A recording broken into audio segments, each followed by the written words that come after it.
سلام، سرخط خبرها. مقامات جوانان صینی دعوت به ارتش را روی خط میکنند. دو بریتانیایی و یک شهروند بلاروس از بلندکوهای تاجیکستان افتادند.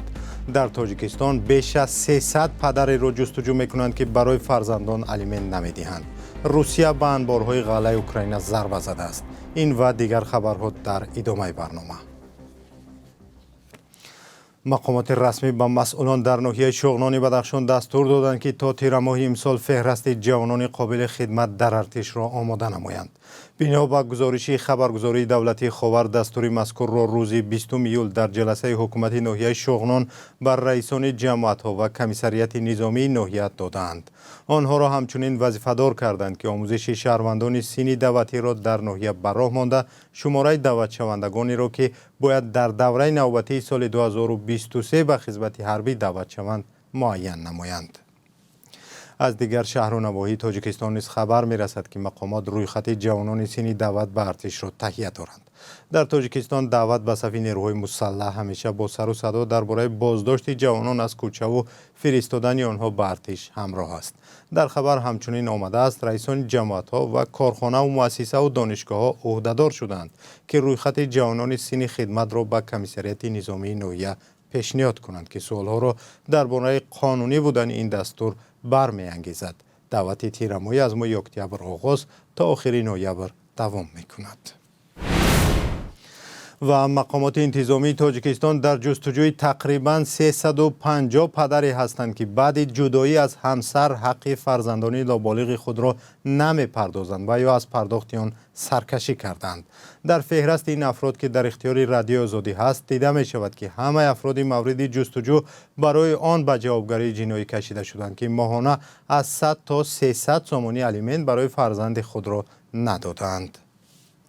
صدها نفر از آنهایی که پرونده جنایی داشتند و جستجو می شوند بر طبق اطلاع رسمی در روسیه قرار داشتند. در تاجیکستان برای سرکشی پدر و مادر از تأمین فرزند جزا تعیین شده است و ممکن است این گونه پدر و یا مادر را برای نپرداختن الیمنت تا 3 سال به زندان محکوم کنند. مقامات رسمی اول امسال گفته بودند که به ضد تقریباً 400 نفر برای نپرداختن الیمنت پرونده جنایی باز کردند. در تاجیکستان دو کوهنورد از بریتانیای کبیر و یک دیگر از بلاروس از کوه افتاده زخمی شدند. کمیته حالتهای فوق‌العاده گفت که سیاحان خارجی در پیریخ‌های ناحیه لخش و ولایت مختار کوهستانی بدخشان به فلاکت دچار شدند. کمیته روز 19 ایول خبر داد که یک شهروند 37 ساله بلاروس از بلندکوه افتاده زخمی شده است. ماموران نجات بنابر هوای ناموس‌های تنها 2 روز بعد او را توانستند نجات دهند. روز 20 ایول نجات بخشان به کمک دو شهروند بریتانیای کبیر رفتند که آنها در حدود ناحیه شغنان از بلندی افتاده به مشکل دچار شدند. کمیته گفته است آنها به نزدیکی جای حادثه با چرخبال و سپس با اسب به آنجا سفر کرده سیاحان را نجات دادند. سالانه هزاران سیاح برای دیدن منظره‌های زیبا به تاجیکستان می‌آیند.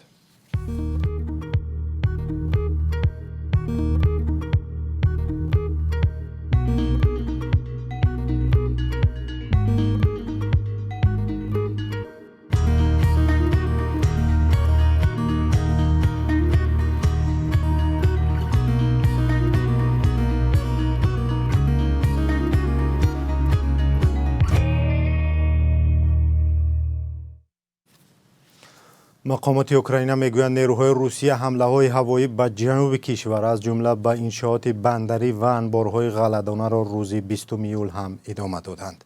با گفته مقامات در نتیجه این حمله‌ها کمش 2 نفر کشته شدند. ویتالی کیم رئیس ولایت میکولایف گفت در این ولایت در نتیجه حمله هوایی به یک بنای استقامتی 3 طبقه دست کم 18 نفر از جمله کودکان مجروح شدند. اولگ کیپر رئیس ولایت ادیسا گفت که در این ولایت در نتیجه ضربه‌های روسیه به انبارهای مواد سوخت و غله‌دانه 2 تن جان دادند. با گفته فرماندهان اوکراینی روسیه در این روز با اوکراین با 19 موشک بالدار و 19 پهپاد و یا درون‌های قاتل ضربه زده است و نیروهای اوکراینی نصف از آنها را محو کردند. روسیه پیشتر از این حمله ها از یک سازش درباره صادرات غله‌دانه از اوکراین دست کشید که سال گذشته با میانجیگری سازمان ملل حاصل شده بود.